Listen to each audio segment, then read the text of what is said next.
très bien divine. Et c'est à ça que l'Écriture nous appelle. Et c'est à cela que l'Esprit du Seigneur nous appelle. Donc la repentance, en un mot, c'est le changement de conviction, changement de position au plan spirituel. Avant, je croyais qu'il y avait Dieu le Père, Dieu le Fils, Dieu le Saint-Esprit. Avant, je croyais que Jésus était un simple humain comme ça, que j'ai maltraité, j'ai persécuté. Mais aujourd'hui, je comprends qu'en réalité, au-delà du côté humain que nous voyons, Jésus-Christ est le grand Dieu des cieux manifesté en chair, en qui je dois croire pour avoir la vie éternelle. Alors vous ne croyez pas en la Sainte Trinité? Pour moi, la Trinité n'est pas sainte. Parce que c'est à partir de l'an 312, avec l'avènement de l'Église catholique romaine, que ces doctrines monstrueuses sont introduites dans le corps de l'Église. Sinon, à l'ère primitive, il n'y avait pas 3 dieux. Il n'y avait pas 4 dieux. Il n'y avait pas de trinités qui sont appelées saintes. C'est une conviction, une vision qui pour nous est archaïque et qui vient tout droit de Rome et de la Rome papale. Vous comprenez? Oui. La Bible dit que le Dieu que nous adorons est le Dieu des Juifs. A-t-il dit, je crois très bien, le Seigneur Jésus, dans Jean chapitre 4, le verset 24. Car le salut vient des Juifs.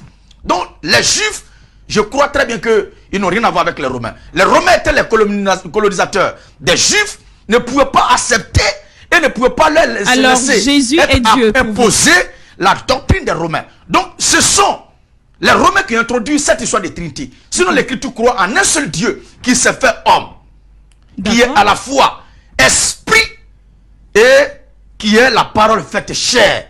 Jésus-Christ. Jésus-Christ. En Dieu de Jésus-Christ, il n'y a pas un autre Dieu. Donc l'associer à un autre Dieu, pour nous, c'est un blasphème notoire. Et la Trinité, nous le disons humblement avec la main droite sur le cœur, que c'est un dragon à 3 têtes qui est semblable à un monstre qui vient tout droit de la Rome papale. Et que cela n'a rien à voir avec les Saintes Écritures. Même le féticheur, le marabout, il ne croit pas qu'il y ait 2 ou 3 dieux. Même Satan, que l'Église, dans toute sa vigueur, combat avec énergie, avec haï, Satan ne peut pas confesser qu'il y ait 3 dieux.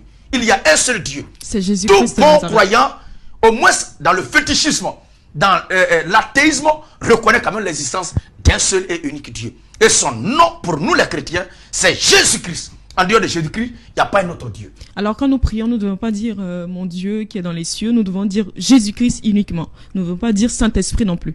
Mais quand vous parlez de Saint-Esprit, vous parlez de temps, ce sont des attributs. D'accord, donc quand nous prions, qu'est-ce que nous devons dire pour introduire notre prière? Tout ce qui est dit dans Colossiens chapitre 3, le verset 17, la Bible dit quoi que vous fassiez en parole ou en œuvre, faites tout au nom du Seigneur Jésus-Christ. C'est pourquoi le baptême chrétien, je crois bien dans Actes chapitre 2, a été administré et administrable et doit être administré au nom du Seigneur Jésus-Christ. Tout baptême fait, tout acte posé, toute action menée sans invoquer le nom du Seigneur pour nous est un acte qui est dénudé de tout bon sens spirituel, qui est effrité, qui est comme un plat sans sel. D'accord, en parlant de ça, on va arriver à votre combat aujourd'hui qui est la révolution chrétienne. D'où, notamment, vous dites que l'ennemi de la foi, c'est la religion. Alors vous n'êtes pas un religieux. Je le dis encore, que la religion est l'ennemi de la foi des saints. C'est la religion qui a introduit aujourd'hui tout ce que nous voyons qui nous éloigne de la pensée de Dieu.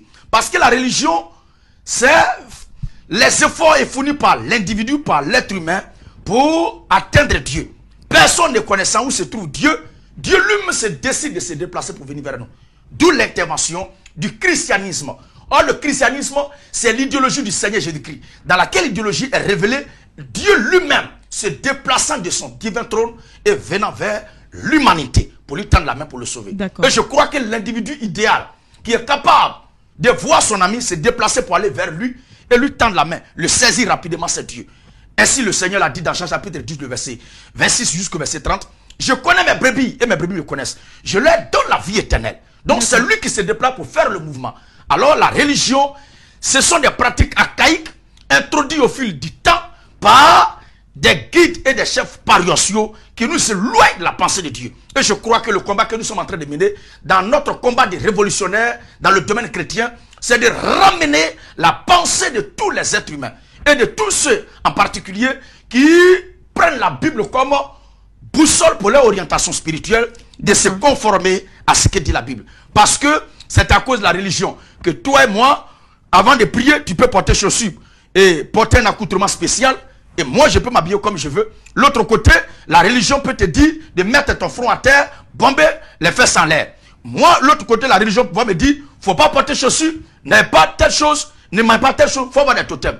Mais au commencement, à l'église primitive, quand le Seigneur Jésus avait donné son esprit dans le livre des Actes des Apôtres, il n'y avait pas toutes ces choses-là.